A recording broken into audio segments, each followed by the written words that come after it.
Je suis le docteur de Goursac, je travaille dans l'esthétique depuis un peu plus de 20 ans.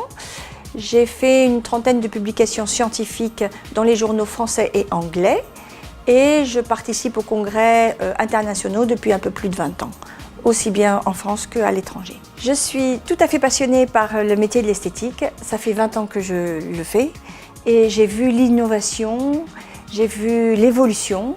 Ce que j'apprécie beaucoup, c'est le côté délicat et minutieux, ce qu'on peut appeler la French touch. C'est arriver à un résultat extrêmement naturel. Ce que j'aime dans ce métier, c'est qu'il faut beaucoup de curiosité, mais également de l'expérience. Donc il faut happer tout ce qui est innovant et l'adapter à tout ce qu'on sait. La médecine esthétique a beaucoup évolué.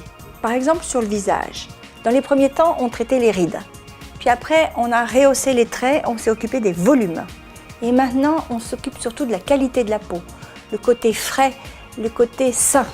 Je suis entourée d'une équipe tout à fait performante. Donc, j'ai un médecin dermatologue qui s'occupe de la pathologie, des infirmières qui sont diplômées d'État, mais qui ont également passé le diplôme universitaire de laser à l'hôpital, et des personnes à l'accueil qui sont formées à l'accueil du patient pour le prendre en charge et le rassurer. Je suis arrivée à la médecine esthétique peut-être par des concours de circonstances, mais mon père était parfumeur et travaillait dans l'excellence et le luxe, et ma mère était psy et donc à l'écoute des patients.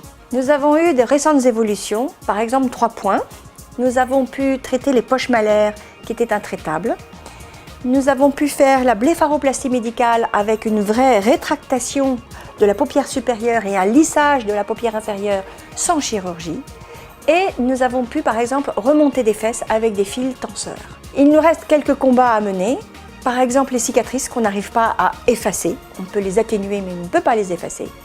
Nous avons aussi tout ce qui est le problème des cellules souches, où on pourra peut-être restimuler des tissus. Et également, un jour, on pourra probablement cloner des cheveux, c'est-à-dire prélever un cheveu et en faire 10 000.